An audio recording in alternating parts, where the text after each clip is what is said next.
सतनमो आदेश गुरु महाराज जी को आदेश।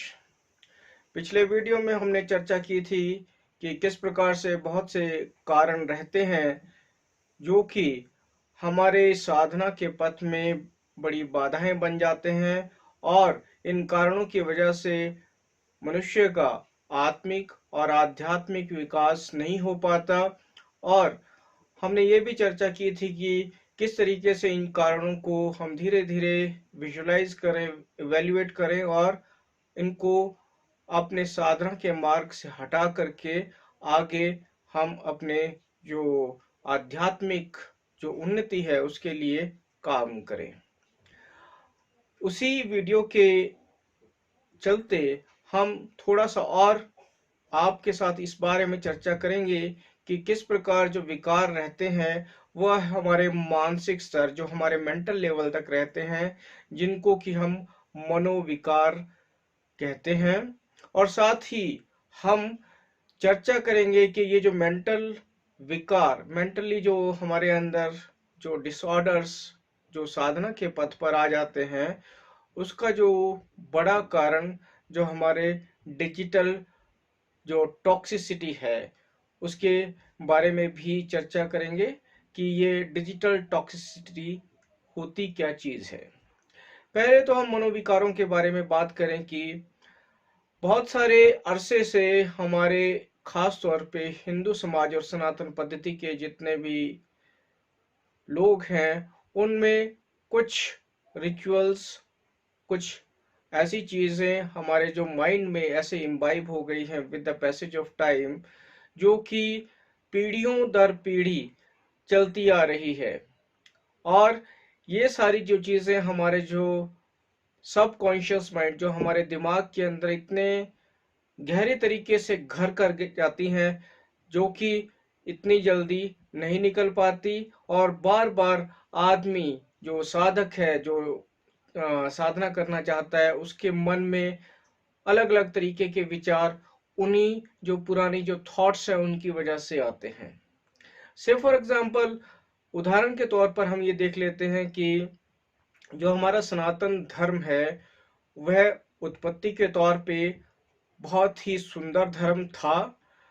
और उस सुंदर धर्म का जो मुख्य लक्ष्य यही था कि आप अपने जो प्रकृति है उसको समझे, मनुष्य की अपने अंदर की प्रकृति को समझे, और साथ ही जो हमारे आसपास जितने भी संसाधन हैं जिससे कि हमको जीवन मिलता है और जीवन के लिए जो प्रेरणादायी स्रोत होते हैं, जो रिसोर्सेस होते हैं, उनके जो है अच्छे तरीके से इस्तेमाल करना और उनको बहुत ही एक रिस्पेक्ट और सम्माननीय तरीके से देखना, यही हमारी जो सनातन पद्धति का जो मूल रूप था। पहले ये सनातन पद्धति अपने निज धर्म यानी कि अपने व्यक्तिगत धर्म जो निज धाम के हिसाब से है उस तरीके से थी। किंतु बाद में जैसे जैसे समय बढ़ता रहा, मनुष्य का जो दिमाग है चलने लगा, जरूरत से ज्यादा चलने लगा, तो अपने जो निज धर्म से वह निज स्वार्थों से प्रेरित होकर जो अपने जो धर्म के अलग अलग पंथ बन गए। अब मैं पंथों की बात करूं तो जैसे कि हिंदू, मुसलमान, सिख, ईसाई, ये भी सनातन पद्धति के ही अलग अलग पंथ है, सेक्ट्स है। कोई एक स्पेसिफिक, एक प्योर एक तरह का जो कहते हैं धर्म नहीं है। तो इस बात को समझना बहुत जरूरी है। खास तौर पे अब हम हिंदू समाज की बात करें तो हिंदू जो शब्द है उसके पीछे बहुत सारे क्लेश भी होते रहे, उसको परिभाषित करने के लिए बहुत सारे आपस में इतनी लड़ाइयां होती रही और कोई भी एक सटीक जो है परिभाषा हिंदू शब्द की अभी तक शायद ही कोई दे पाया है। अब इसके आगे चलते हुए हमारे जो मनोविकार जो हमारे अंदर पैदा हुए वह कैसे हुए, जैसे कि हम एक दूसरे के वर्चस्व की लड़ाई लड़ते रहे, जैसे कि अपने चेहरे के रूप, रंग और कितनी भी तरीके से जो परिस्थितियों से जो हमारे मनुष्य का जो एक दूसरे से फर्क रहता है फिजियोलॉजिकली या अपने चेहरे या मॉर्फोलॉजिकली अपने बाहरी रंग रूप और बनावट के हिसाब से, तो मनुष्य की एक आदत रहती है एक दूसरे को नीचा दिखाना। वही वर्चस्व की लड़ाई आजकल जो आके चलती आ रही है, जो कि पीछे से भी चलती आ रही थी, वह जातिवाद का रूप ले गई। और उसके बाद यह बात तो सही थी कि हमको काम करने के लिए ये चीजें व्यवस्थित करनी पड़ी, किंतु मैं इस बारे में ज्यादा परिचर्चा नहीं करना चाहता। मैं इस विकार के बारे में परिचर्चा करना चाहता हूं कि हमारे जितने भी जो साधु संत या अपने ऋषि मुनि थे, उन्हें भी हमने एक जातिगत विचारधारा के तहत उसको अंतर्गत कर दिया। और हमने उनका जो मर्म था, जो अपनी आत्मिक मर्म जो कि उन्होंने हमारे सोच, सभ्यता, संस्कृति के लिए प्रदान की, उसको ना समझकर हम अपने विकारों में उलझे रहे। यही विकार धर्म के रूप में भी है। जैसे कि हिंदू धर्म वाले अपने आप को सुप्रीम समझते हैं, अच्छा समझते हैं, श्रेष्ठ समझते हैं। मुसलमान धर्म अपने आप को बड़े श्रेष्ठ समझता है, उन्हें लगता है कि उनका धर्म ही बहुत अच्छा है और हिंदू या दूसरे धर्म बहुत ही गलत है, या उनकी विचारधारा बिल्कुल ही गलत है। ये सारी विचारधाराएं गलत होने के साथ साथ आपस में एक दूसरे के साथ जो है कॉन्फ्लिक्ट पैदा हो जाते हैं। अब ये कॉन्फ्लिक्ट पैदा इस तरीके से हो जाते हैं और हमारे जो बैक ऑफ द माइंड, हमारे दिमाग में कहीं ना कहीं ये चीजें घर कर जाती हैं। तो हमें ये लगता है कि हमारा धर्म ही सर्वश्रेष्ठ है। तो हम ऐसा है कि दूसरे धर्मों की जो अच्छी चीजें हैं उनको पकड़ना नहीं चाहते, उनके जो आध्यात्मिक उन्नति के लिए कोई सरल मार्ग भी हो सकते हैं उनको देखना नहीं चाहते।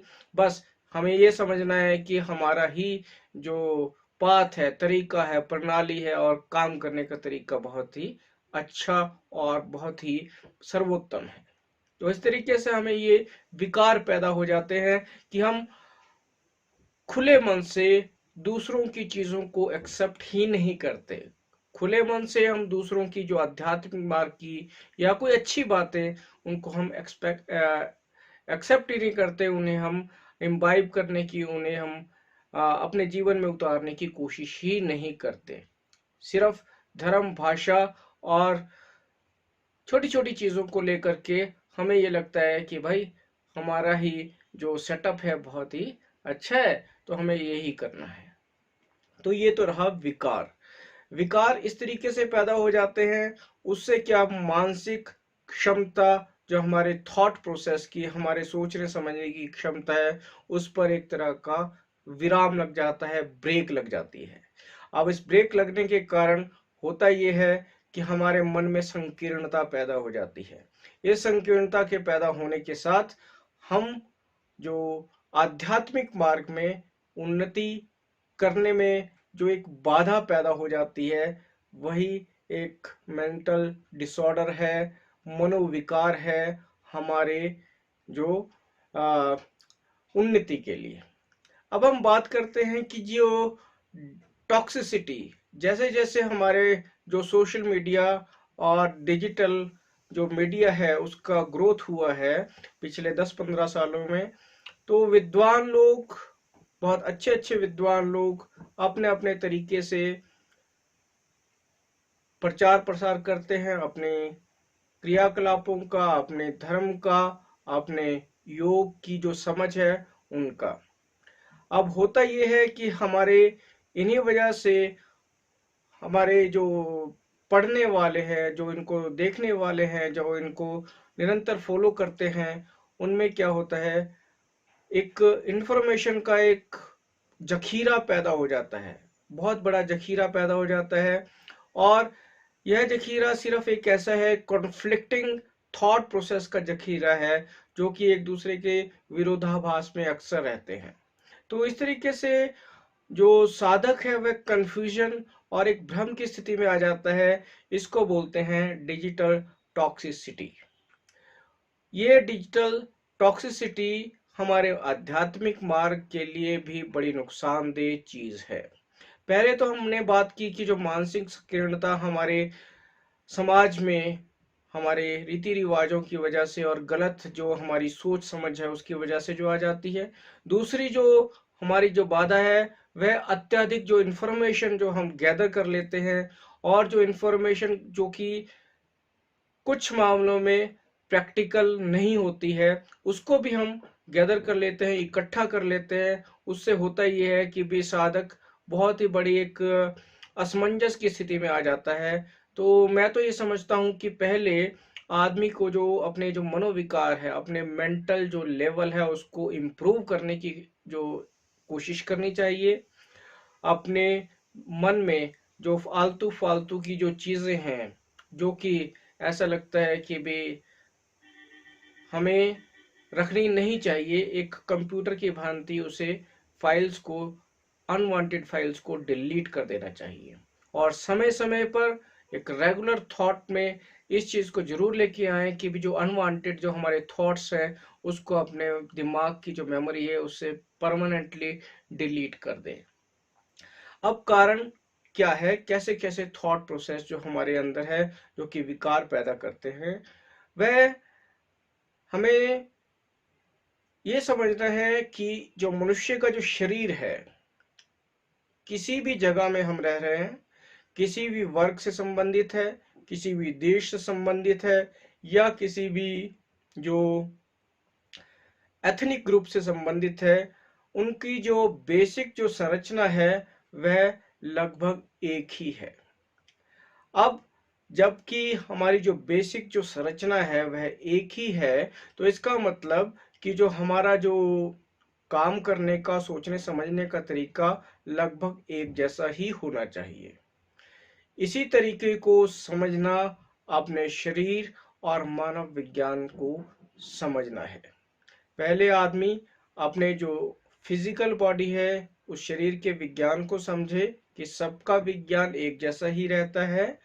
हालांकि जो थॉट्स हैं वो आपकी पढ़ाई लिखाई या थोड़े से रहन सहन या परिवेश के हिसाब से हल्के फुल्के चेंजेस हो सकते हैं, किंतु जो बेस लाइन है वह सभी मनुष्य जाति के लिए एक ही कारगर रहती है। तो पहले तो अगर आपको सच्चे तरीके से, आत्मीयता के तरीके से आध्यात्मिक मार्ग में उन्नति करनी है, पहले अपने शरीर के विज्ञान को समझें, आलतू फालतू के विकारों को, संकीर्णताओं को, छोटी सोच को निकाल के बाहर कर दें। और जब आप अपने मानव शरीर के जो बाहरी शरीर है उसके विज्ञान को समझने की कोशिश करते हैं, तो साथ ही यह सोचने की भी कोशिश करें कि आत्मा जो कि निर्विकल्प है, निर्विकार है, जिसमें कोई भी रूप रंग भेदभाव नहीं है, वह उस स्वरूप में लें जैसे कि वह एक आत्मिक पवित्र ज्योति है। जब आप उस तरीके से आत्मा को लेने लगेंगे तो धीरे धीरे स्वतः ही आपके अंदर जो आत्मीयता की जो ज्योत है वह अपने जो आध्यात्मिक मार्ग की तरफ आपको डायरेक्शन देना, दिशा देना शुरू हो जाएगी।